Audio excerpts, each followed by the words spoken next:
the passion that I discover of teaching kite surfing on the beach, I transform into a passion of teaching online.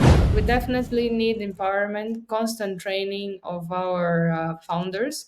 This is a must so that we can prepare them from the ever evolving digital economy, digital era. And of course, we want to help our startups and entrepreneurs to get access to finance, which is something it's still a challenge for the Angolan market. Definitely connect the community, get a startup law approved by our Angolan parliament. This is something that we have been working really hard. We are about to close sponsorships to create a hub. The idea of the association is to be an umbrella and connect different incubation programs, players on the market in terms of angel investors clubs, sponsors, all of our startups that already exist, newcomers, new ideas coming on the everything under one roof. Who can communicate with new technology will be in the advantage for progression. Some leaders they think, oh, this startup thing is like a trend, like a fashion thing. It came, but then eventually it will go. But actually, we came and we are getting noisy. We're like, we are here to stay. We want to contribute. Let us in. Invite us to the table. We want to discuss at the same table they are discussing the future of Angola.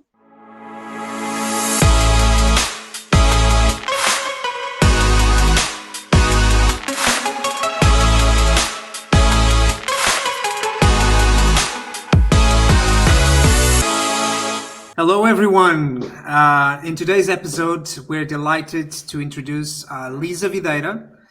She's an inspiring tech entrepreneur from Angola with a fascinating background as a former professional sportswoman. We'll delve into that a little bit in our episode today. Lisa is also the visionary behind LV Digital Limited, a company dedicated to transforming e-learning accessibility in Angola. Her commitment to digital innovation extends to her role as the acting president of the Angolan Association of Startups and Digital Entrepreneurship, where she plays a pivotal role in shaping the future of digital entrepreneurship in the region. Lisa's entrepreneurial spirit also led her to launch Angola's first kitesurfing school, offering a unique free-of-charge program for 4 years, further showcasing her dedication to sharing her passions and knowledge with others. Join us as we dive into Lisa's journey, exploring her contributions to technology, education, and sports in Angola. Hi, Lisa. Thank you so much. Hello. Thank you. Thank Hello. you Hello. for the invite. Hello, Lisa. Well, Lisa, today, and I to my colleagues and my friends, and I to all of our listeners and viewers. So, Lisa, let's start strong. Let's start talking a little bit about yourself, your personal and professional path, your early years. You have a strong background in sports, but you are not. It works more like a hobby, but you dedicated your life more professionally some years ago, right? How Yes. was it to? I want you to share with us a little bit more about that and what kind of sports are we talking about, or sports, and Mhm. how did you transition to this new life of entrepreneurship in tech entrepreneurship in Angola? Okay, so my journey as a professional sportswoman started in 2009 when I opened the first kitesurfing school in Luanda. But I learned to kitesurf back in 2004 when I was in Portugal and I decided to take lessons in Guincho Beach in Lisbon. Very extreme, windy beach, but I thought, it's a big challenge, but I really want to overcome this challenge. I fell in love for the kite surfing extreme sport just because it was putting together a lot of sports at the same time. I used to practice sports, but normally school sports like basketball, volleyball, but I thought that not nautical sports would be another level of a challenge. So after I learned, I came to Angola back in 2007, just after I finished my graduation, because I have a background in chemical engineering. So it's something that it's a bit opposite, extremely opposite. But I negotiated with my parents 1 year off so that I would figure out exactly what I wanted, because at that time I was not sure if I wanted to follow a career as a sports or to be an engineer. So I decided to take 1 year off. That's when I started teaching classes to friends. And in 2009, I gathered all the conditions. I took a license to be an instructor. I bought equipment to have like a proper school. I joined a nautical club from Ilha de Luanda. They had this local project, social project for kids that live in Ilha to have classes for free. So I would teach kids up to 16 years that were already doing classes in canyoning, laser boats, and they would compete, and also they understood how the wind worked, and they know how to swim, which is one of the things you need to know before you take classes. So that's when I started teaching, and also I started competing. While I was competing, I competed in Portugal, UK, and I competed in South Africa. The last time I competed was 2016. That's when I decided to close my professional career as a kite surfer. And the competition, which I have a video I would like to share, the competition happened in Cape Town. Cape Town is known by the windiest city in the southern Africa, and you guys probably heard about the stories of the monster Adamastor. I don't know if English is the same, the monster that used to sink all the boats that try to cross over the southern tip of Africa. So Yeah. we have this mountain, Table Mountain, which has like this format, Right. has a table. When the wind kicks in, it goes so extreme that they have to evacuate the beach. So all the preparation I had from kite surfing in Portugal, which I thought that was the top I could ever kite surf, that's when I was surprised by the wind of Cape Town, which is, I don't know, maybe 10 times stronger. It's something really, really not nice, because when you are at the beach, the sand comes up and it like slaps you on the face. You can't stay on the beach. It's like impossible. You can get 40 knots Yeah. plus. It's really strong. I went for New Year's Eve. This competition was at the beginning of January. That's the windiest months are January, February until to March. So a friend of mine came and said, "Hey, there is a competition of Red Bull, and they're gonna be like few girls, but we want to fill it up. It would be great if you could go and represent the women and so on and so forth. Can you see the sand?" That day was 40 knots plus. So I said, okay, why not? Let's do it. And the funny thing was, I was not like prepared in terms of my mind. I was fully relaxed. So I went kite surfing and competing. And I was like, oh, let me just have fun and I'll do my best. And if it comes up with the podium, yeah, that'll be great.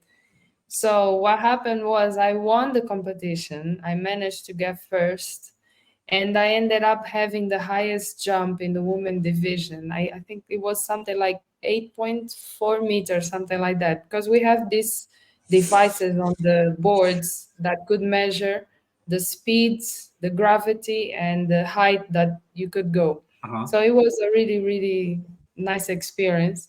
And then after that, I was like, okay, let me just close this career with a golden trophy, finishing first. So I decided not to compete, because then I embraced another cycle of my life. So I decided to be a mom, and I said, okay, that's it.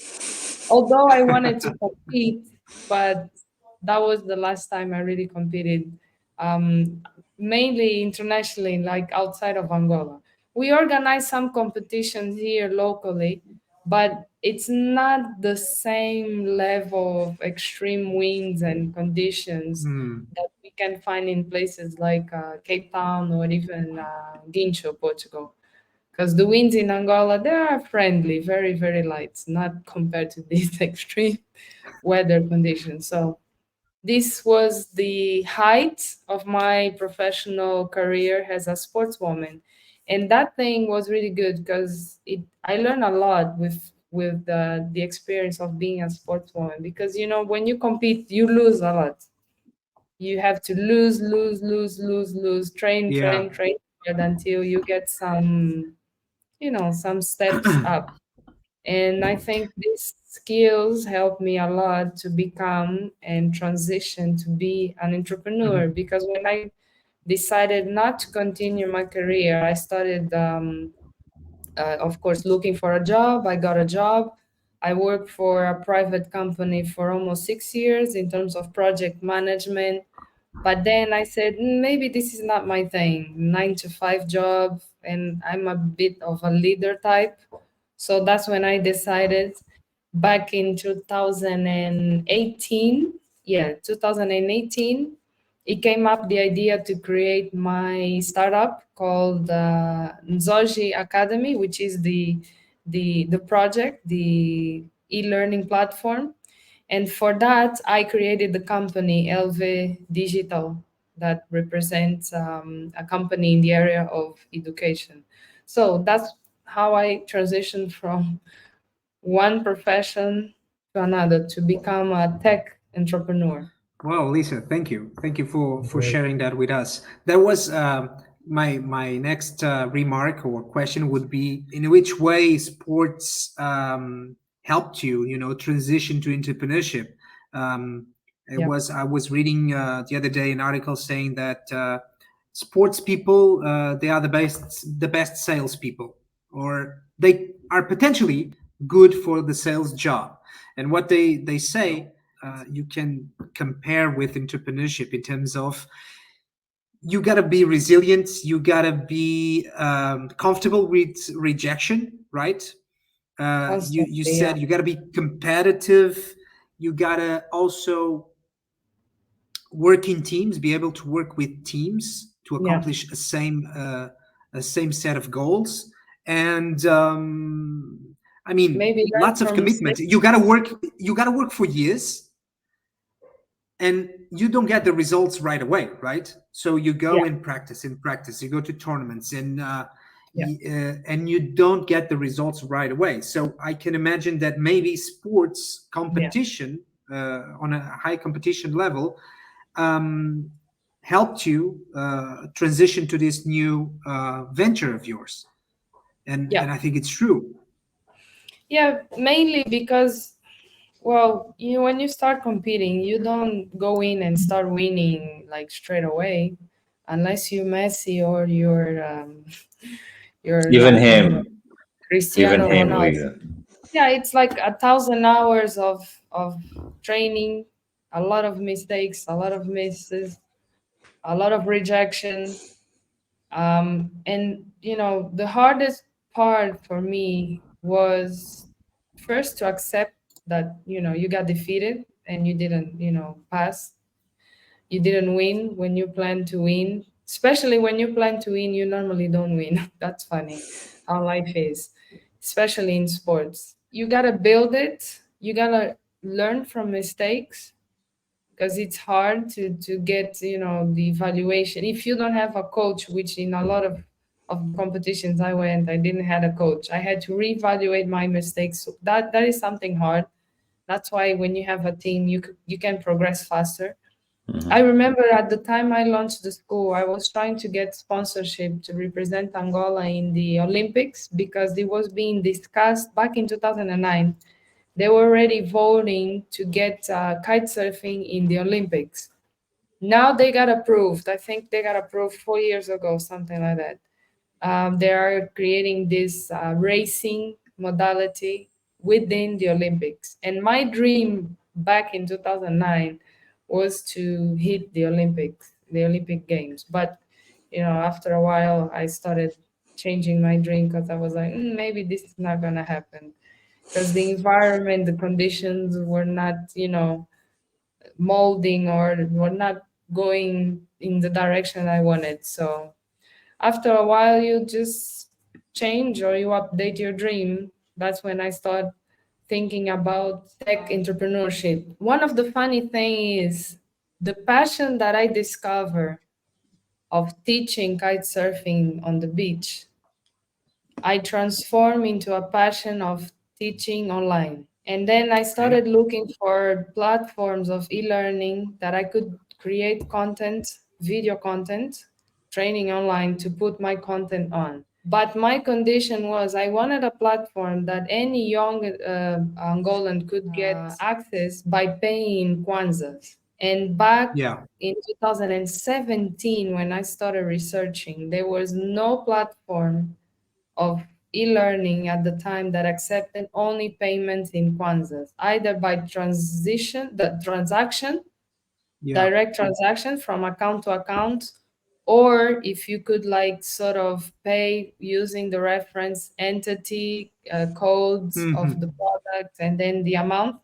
There was no platform whatsoever that could do that. And then I was like, but if my public is young Angolans and they can't get access to the platform.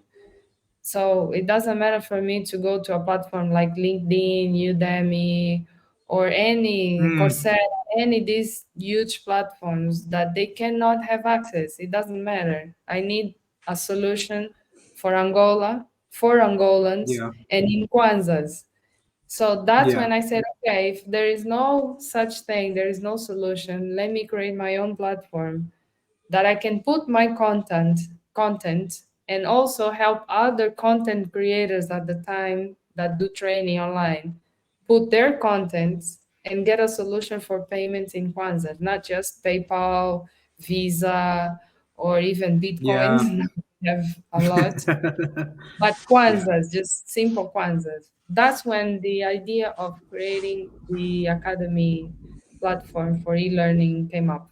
So that was the transition from one passion of teaching in the beach to So, online. Lisa, this takes us to another phase of your life that you are currently embracing and leading. So, right now, you hold a very important role at Angolan Startup Association. There's an association that was created, and I want you to talk a little bit more about it. Um, and this association exists to promote the shared interests of the startup community here in Angola. Mhm. Um, so, what are the most critical initiatives or objectives of these associations regarding supporting Angolan startups? Okay, so in Portuguese, said the Angolan Association of Startups and Digital Entrepreneurship was born with the mission to foster the ideal environment for the development and growth of startups and digital entrepreneurship. And also, we wanted to help the government to create jobs in an era of digital economy. Of course, it's important because we have a lot of young people now using social media to sell even like physical products, right? Like so the idea is to create like a society that can be sustainable in terms of all these new emergent ideas and businesses. Of course, always looking at the side that is innovative. By the way, I have here a presentation which I ask you to share. I'm gonna do a Yeah. summary, just a summary of what our association is standing by in terms of pillars, how we have grown, the events we have organized, some objectives that we have in our agenda, especially for this year. So Okay, go ahead. our pillars has a focus. We definitely want to focus number one in our community. We already have a lot of startups, ideas. We have already incubation programs. We have a lot of players working towards this ecosystem. So the number one focus will definitely be always community. The second thing is the sharing of information. Our market still lacks of transparency, even within our startups. We need to share more reports, more data especially so that we can learn from the mistakes from those who are already in the market for at least 3 to 5 years. It's always good to share. We definitely need empowerment, constant training of our founders. This is a must so that we can prepare them from the ever evolving digital economy, digital era. And of course, we want to help our startups and entrepreneurs to get access to finance, which is something it's still a challenge for the Angolan market, but hopefully with the new wave of changes, we're definitely gonna get it. Just to have a brief idea, the idea of creating this association started in 2020 during the pandemic, where we got together a few of the oldest startups in Angola, and then we decided to initiate the creation of our startup. Because of the processes of documentations being so slow since the COVID, it took us roughly almost 2 years to get all the documents, to get the members, sign, do how do you call it? Do an assembly, votes for one of the proposals we had, and last year we officially launched our startup. These brief pictures are the pictures of the launch we did. We are working close with the government.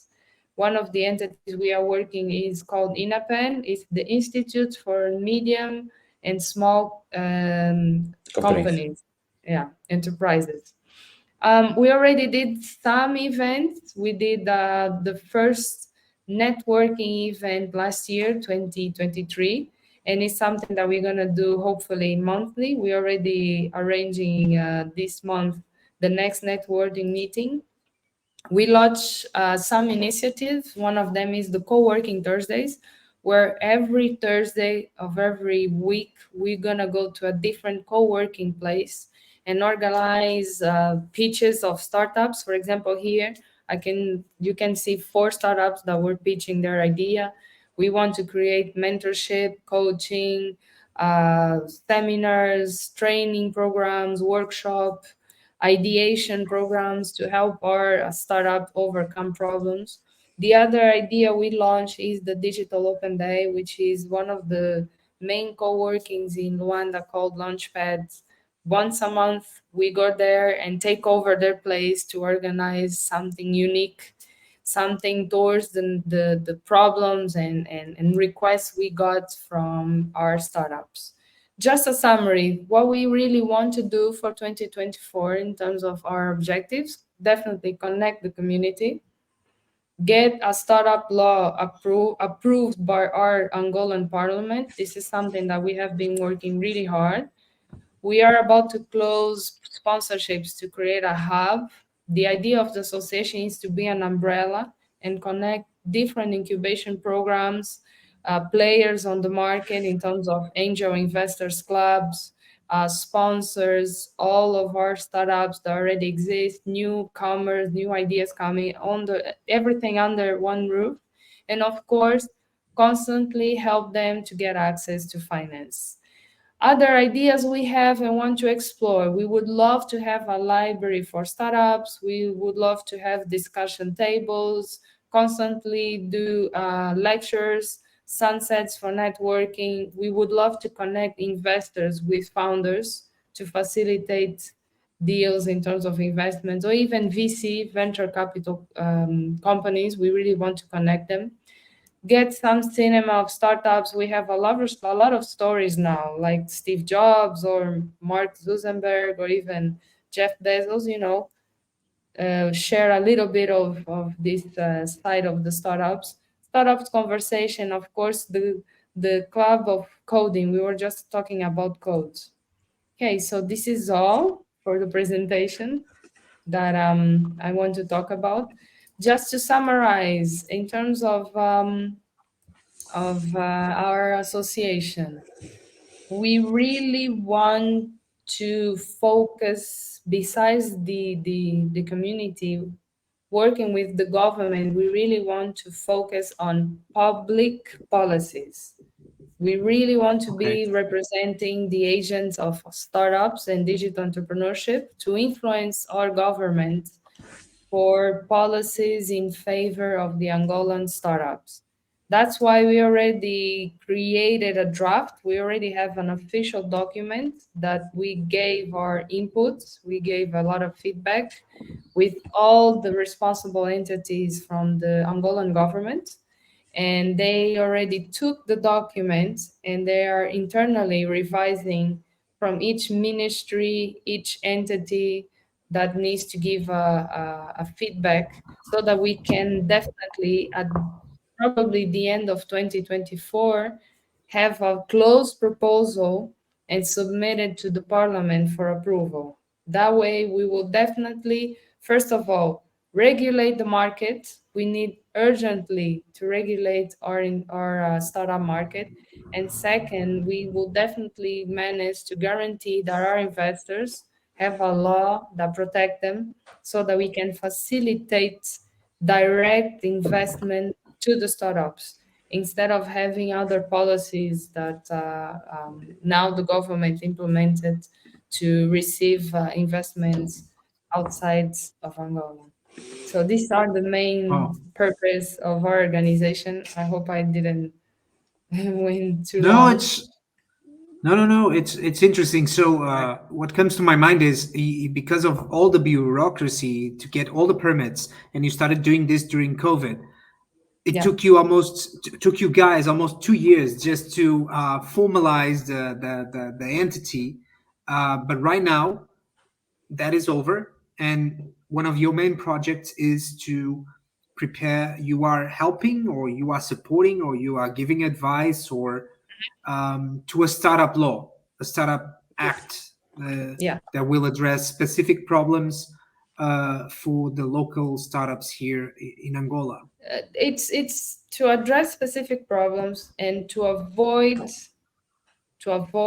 in the future so that the market also gets regulated. This is something very important, especially when we have new startups coming in the market that are not local, they are foreign, so that we can have a fair market share, a fair market approach in terms of how they gain the confidence of the clients, and how they actually can share our market of Angola, which is good. If we have regulations, we can avoid problems. For example, the area of mobility, when Uber got into Europe, and one of the countries that Hmm. really affected by the Uber coming in was Portugal, when the taxis, the society of taxis, the association of taxis, they started doing a lot of strikes. They started complaining about the way how Uber would actually work. That was not, fair, because the prices were not just lower, but the way they entered the market was not really regulated. And at the time, the government had to step in and update quickly the law. Well, we feel that True. our government also, they need to embrace that startups in Angola are here to stay. Young people, they are very talented. They're has talent has other young people around the world. The only difference is just that we don't have access to the same opportunities as other young people have in other countries or even in Europe. But just staying in within Africa. Africa is the continent that in the last 5 years, mainly since COVID, we got the attention of a lot of international investments for startups. Sure. So we have this interest, especially because we are all aware that Africa will be more than 1 billion point 2 within 2030. So we are talking about in a very short window of plus 6 years. So it's very key now that to investors to come in, because when the growth comes, the startups are already ready to scale up. I believe that Angola is very strategic in terms of location in southern Africa, and we can serve the market around, especially, for example, in terms of internet access. We have one of the fastest Hmm. southern cables that comes from the Angolan cable that comes from Brazil. In terms of latency, it's very fast, and this cable is financed by Google. So we are talking about good internet quality at lower prices compared to other countries like South Africa, Namibia, or Mm-hmm. even Rwanda. The internet here, the data is cheaper. So I think in terms of country, we are well positioned. I think Portuguese language is not a barrier, although during a lot of time because of technology is still growing. It used to be a problem, but since we got ai, I think this is not a problem anymore. We can use ai in our favor to translate even on live. For example, we are here live, we can get live translation, not just text subtitles. We can get live translation even over voice with the new ai technology that is being released. So I believe that as entrepreneurs, digital entrepreneurs and startups, we can definitely contribute for the economic digital growth that is going on around Africa, if we look at Africa. Agreed. At some point, you can say that the strategic positioning of Angola in the southern part of Africa is also very digital oriented.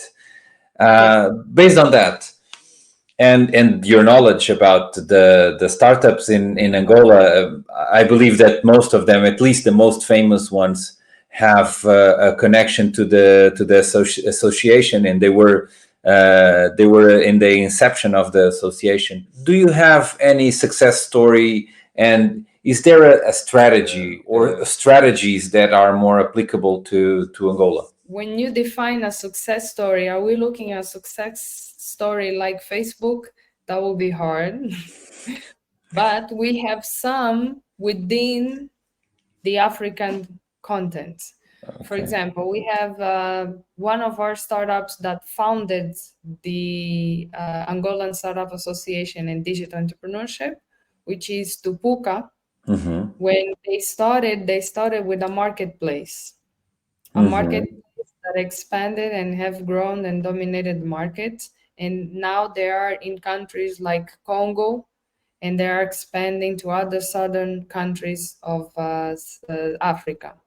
This is one of the startups for marketplace that they have been very successful for the upscale outside of Angola after they have dominated our markets in terms of digital markets. After that, the same founders created another company called Televa, the mobility company. And what they did, they managed to close a deal with a huge Chinese company that builds electrical vehicles. And now most of the cars that they have on the streets are 100% electric. So this is one of the objectives of the ESG for the United Nations. Mm-hmm. And I would say this is a good successful case because they managed to get finance through cars that are 100% electric. For Angola, this is something new because the cars in Angola are mainly moved by petrol. We are still dependent on the oil. So having electric cars in Angola compared to other countries like Europe, for us, it's very, very recent. So I would say this is a very good successful case.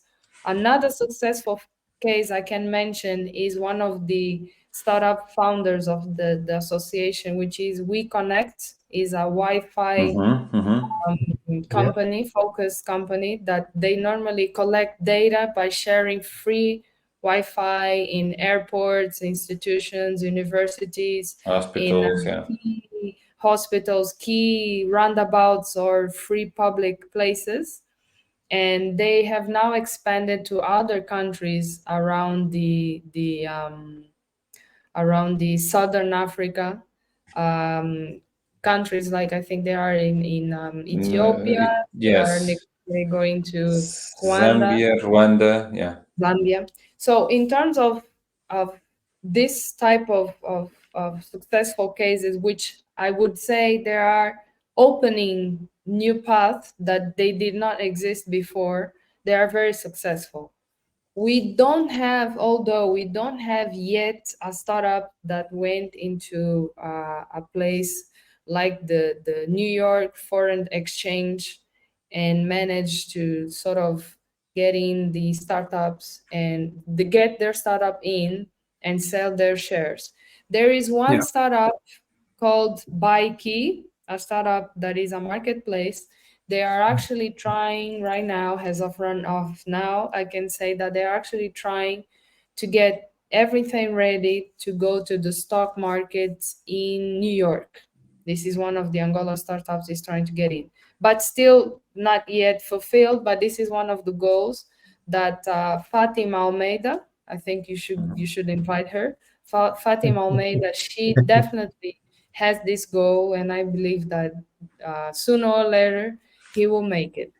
And of course, one of the things to mention is here in Angola, one of the advantages of the electrical vehicles is that when you import, the government still has very lower taxes. So this is one of the Mhm. good things in terms of investors that want to come to Angola and finance startups. If they bring the equipment such as electrical vehicles, they can get some exemptions on taxes. So I think there are successful cases. It's just that these successful cases are not like foreign cases that we normally see, and we want a startup being bought for $10 billion, something like that. Not yet, but we do have brick by brick, step by step, some successful cases in our ecosystem. Yeah, I think we all remember the inception from all those companies that you're talking about. I remember especially Tupuka entering the market. It was something that it came. Everyone in Europe or in the US or other geographies were very used to having that service, but suddenly they disrupted it in the Angolan market, and Yeah. it was quite interesting. Also, maybe you don't believe that we are yet set to create unicorns in Angola. You never know. You never know. It but is possible. but we should have that ambition, right? Yes. It's just that it's hard because right now I was thinking about an African startup called Jumia. Yeah, Okay, in terms of strategy. and they were in Jumia, Angola. They were in Angola at some point. yeah. Jumia, it's a startup that started, if I'm not mistaken, in Nigeria. Correct me. Nigeria. Yeah, Nigeria, and they expanded really quick around the north and west of Africa and ended up in almost 70 to 80% of the countries in Africa. And one of the strategies they used, which is something that I also want to answer to the question that you made, is that there might be a possibility that the startup in Angola have the flexibility to change the headquarters to key places like Dubai, Saudi Arabia, which now they are, injecting a lot of money and closing partnership with the key players around Africa, especially for startups. This can be a strategy, which is, imagine an investor interested in a specific startup, specific business, can propose to move the headquarters from the capital of Angola to a Dubai or even Doha, okay, one of the Yeah. cities from Saudi Arabia. And that way we can even facilitate the financing through a mother company outside of Angola, have a second company here under the umbrella of the mother company. And that way, from key places like Dubai or Saudi Arabia, they can then expand to the rest of Africa. This can be a strategy also. If the investor is not 100% comfortable yet to come to Angola. I have a lot of founders that go constantly to events like Web Summits Mm-hmm. around Europe, Brazil, Saudi Arabia, events, conferences in Dubai. These places are places that we are doing business already. We have communications in terms of not just the governments from Angola with Saudi Arabia or with Emirates, United Emirates Arabs, Mm-hmm. EAU. We have good relationships, and there is this flexibility of doing business, so this can be a strategy for some investors to come in the market of Angola. Okay, mostly financial oriented strategies. Yes, financial oriented strategies. For example, we don't have a lot of venture capitals in Angola investing in startups. What if the investment comes from a VC? Mm-hmm. And if this VC has offices in Dubai, although the VC is American or the VC is from UK or French or even Portuguese, Mm-hmm. but what if they have had some offices represented in Dubai? I think there is the possibility of the Angolan startup to go open a headquarters in the same city where they have offices, and that way they can do business even though we don't have yet a startup act. Okay, they can Mm-hmm. Mm-hmm. go to a middle ground and meet in this middle ground where everything works in terms of law, government, less tax, and from there they start doing the investment. This is a good strategy, I think. Mm-hmm. Lisa, about this so expected new startup act, we know that, and you have also mentioned that it's the first goal was to make a clear legal framework, but also addressing issues like access to markets, funding, also tax schemes. How do you perceive the main challenges on the implementation stage of this new startup law here in our ecosystem? The main challenge, I would say, is to um, to train or to educate our government about who we are, what we do, how we can contribute, okay? How we can contribute, especially in the job creations, directly or indirectly, because a lot of the apps, they subcontract the services. They don't have the employees. They subcontract, for example, the drivers for the mobility of the cars, that the car, it's not even owned by the startup or is not even owned by the driver. So sometimes the business model is hard to be understood by the government, and that way they don't tax us startups as fair as they should. So I think this is one of the main points, is to educate our government this new digital transformation the world is going on, because we already have the industrial transformation, the industrial era. We are now going through the digital. And what is happening, even for us, we can experience that, is that every 3 years, everything is like accelerating in terms of technology, in terms of options, in terms of progression. Even for me, I had to re-educate myself about blockchain, cryptocurrencies, even coding. I was asking about what type of coding are you learning? Because nowadays I see that the future for my kids won't be to learn English as I thought it was the main thing to be done. Nowadays, the future will be coding to speak with AI.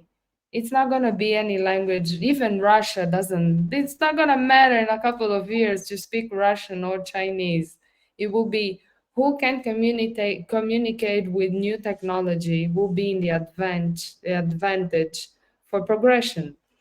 This is the hardest thing because the government, I think this is an overall, how do you call it, pardon, if like a way of thinking and seeing things.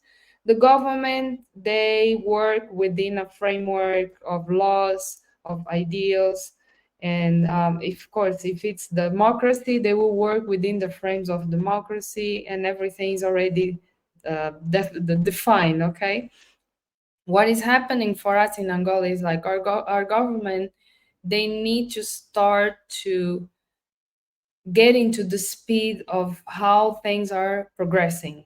And right now, we are going through the process of talking about startups, digital economy, blue economy, new technology coming up like Bitcoin that can actually save a country from bankruptcy, like is happening to one of the Latin countries that connected the funds of the country for Bitcoin to get money back.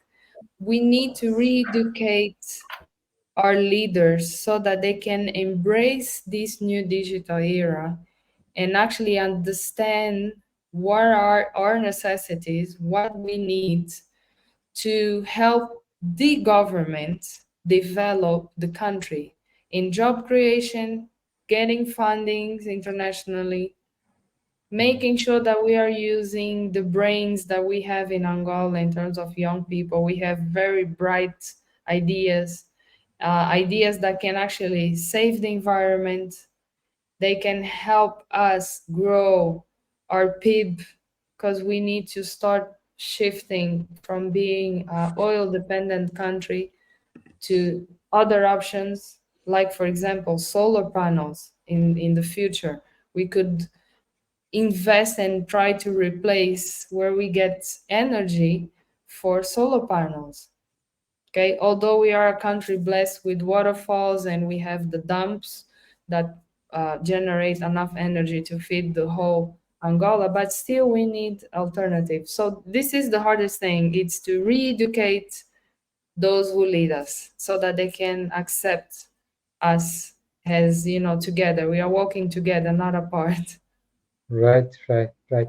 So additional policies and initiatives that can complement afterwards, because the new startup act may be the turning point. In fact, as you're Yes. mentioning, yeah, but should be Especially followed. Yeah, especially to take us serious, right, because right. some leaders, they think, oh, this startup thing is like a trend, like a fashion thing. It came, but then eventually will go. But actually we came and we are getting noisy, we're like, we are here to stay. We want to contribute. Let us in. Invite us to the table. We want to discuss at the same table they are discussing the future of Angola. Yeah, We like you are can. the digital the digital entrepreneurs making your Yes. exposition. And Yeah, here's the thing. Angola is so big. Sorry guys, but this is true. yeah, 14 times Portugal. New York has France. Yeah. yeah, Startups can get into remote places that no PMN, no small, medium, or enterprise can get. Startups can go to jungles using internet. Now we have the Starlink connecting the whole world. Eventually, access to internet and data will lower as the time progresses. So we can be part of the solution in the long, long, long term, because right. the cost to create a startup today, it can be as less as $100, for example. And I Yeah, can create it online and I can start selling online before I even go to register officially my company legally, okay, in terms of all the paperwork. And I can start making money and creating jobs. So we believe that we need to study other case of startup acts that have been implemented in countries like Nigeria, Malawi, Rwanda, South Africa, Kenya, These five main countries I mentioned are the ones who are receiving. Just last year, they took over almost half of the finance Africa got, which was around, if I'm not mistaken, $1.6 billion of something. Yeah. Okay, so Africa is the future. It's not just the future of the world. It's also the birth, right? That's what they say. So let us do our thing.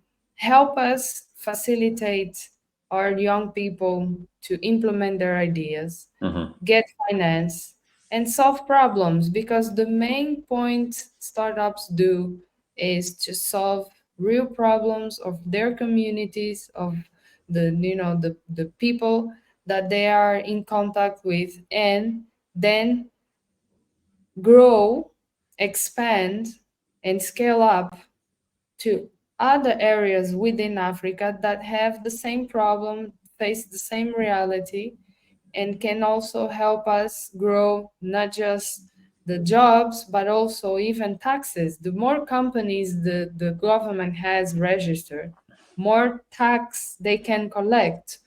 So I think it's a win-win situation for everybody. We just need to make sure we create all the conditions to make it easier to connect government, startups, and finance, like VC, angel investors, direct companies that want to even give out grants for ideas to come. You have mentioned some of the international collaborations or partnerships. Is there something more concrete that you may unveil to us, or Yeah, it just talks around? um, we already closing a partnership and started working with the 351 Portuguese Startup Association. Right, We also started talking with Casa de Impacto. It's another Portuguese entity that have been helping a lot the ecosystem of Portugal, so that we can work together. We have approached the American Embassy. We want to close a partnership with the American Embassy so that we can work together with the ecosystem of America. It would be ideal if our startup could bring initiatives from Google. Google has a lot of initiatives around Africa, and we want to also bring it here to Angola. Definitely, that is something. Mhm. There is a lot of hubs in London, Paris. We are getting in touch because we want to exchange knowledge, we want to exchange experience, connect people, even bring people to Angola to help us grow and get more visibility for us here in Africa. We are definitely working hard to connect the system, the ecosystem, sorry, the players, the startups, all the initiatives that are happening, so that we can start working in has one, has towards one goal, to facilitate even more the communication, the exchange of services, that would help a lot. And soon you will get more news of us closing a partnership with some of the biggest companies in Angola. Let's just stay finger crossed that we can, keep working hard and get our objectives in order. Yeah, but This definitely Startup Tact, it's something that it's my mission to get it done before I hand it over the president of the association, for sure. we're also crossing fingers about that, hopefully, because we also believe that it's fundamental that the Startup Act is included so that the startups can start contributing to the diversification of the economy that is so needed these days, and everyone in the government actually is talking about it. One last But word. they already contribute. It's just Yes, not yes. they already contribute a Yes, lot. yes, yes. We just want that to become a law and not an act. Oh yes, yes. That's the only thing. That's the only thing we would like to see. one last word, and you were the first woman to come to the podcast. Oh, Um, nice. yeah, so Yeah. we were you opened up the saloon, um, and this drives us to the question in two ways. So what strategies and sorry, what advices would you give to the entrepreneurs, and especially to the women that want to be entrepreneurs in Angola? From being 5 years as a founder of Academy in Zoji, the first thing I have to say is like, don't give up, because Mhm. you have all the reasons you can possibly imagine to give up. So definitely don't give up yet. There's always one more thing that can be done, and one more, and one more, and one more. Mhm. And of course, make sure you really want to be entrepreneur. Like, why do you want to be entrepreneur? Is it this really for me? And if why, what am I contributing in terms of the society? What is this idea I have? Is it really contributing to solve a problem? I think these two questions are important because are questions that I did myself. The first one, the why, I answered that I really want to be an entrepreneur because I hated the time of a job from 9 to 5. Why did I hate it? Because I'm very productive. I can reach goals. Once I'm really focused, I can reach goals in half of the time. So the other half of the time that I had to stay in the office of the employer that I had, I got bored because I had no more else to do. I achieved everything for the day and they wouldn't let me go. And I would look on the window next to me and see a green tree going like this. And I'll be like, shit, it's windy. Oh, sorry. And my mind will go, where would I rather be right now? At the beach Mhm. kite surfing. Mhm. So that made me stay sad until it hit 5 o'clock, and I would get from Talatona speeding up to get Ilha to do 20-minute kite surfing before the sun went totally dark. And I had to leave the water because I would rather lose the kite or the board because it was so damn dark and I couldn't see. So one day I said, no, I'm done. This is not for me. I think maybe God made me for something else, but not this. And after 5 years, I started creating. Still, I was working in the company. I didn't fire myself. I waited to be fired, by the way. Well, the company was going down, was like almost bankrupt. So I waited to be fired. Meanwhile, I created my startup while I was working in a company so that I could still pay my bills, save some money, and then started investing in my startup, Zoji Academy. So this is one of the reasons why I did it. And then the second one, I decided to go for education because at that time I would still give some classes of kite surfing within the weekends.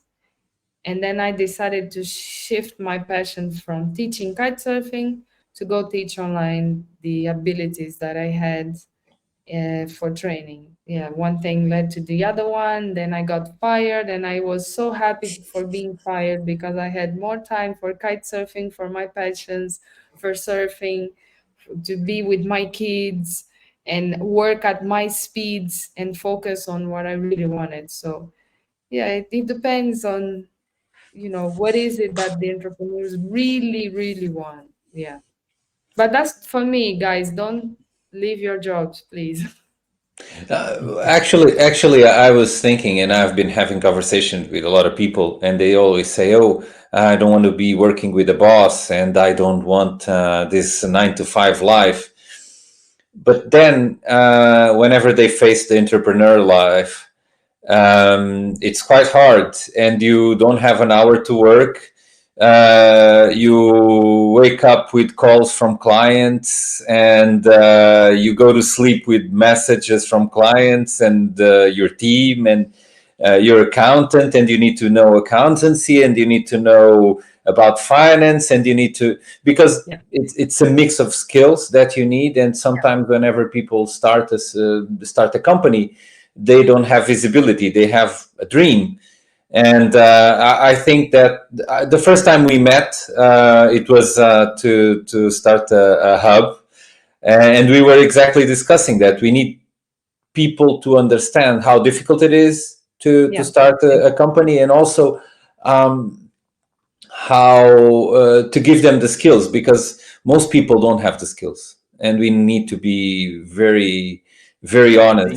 They need the help from education associations like yours, which is, by the way, amazing. And thank you for coming, and thank you for being the president of the association, because we really need people to come and learn the competencies and be able to fulfill their dreams, but with their basics fulfilled. Solid, with solid foundations. Solid foundations, yeah, Yeah, exactly. definitely. Yeah, we need.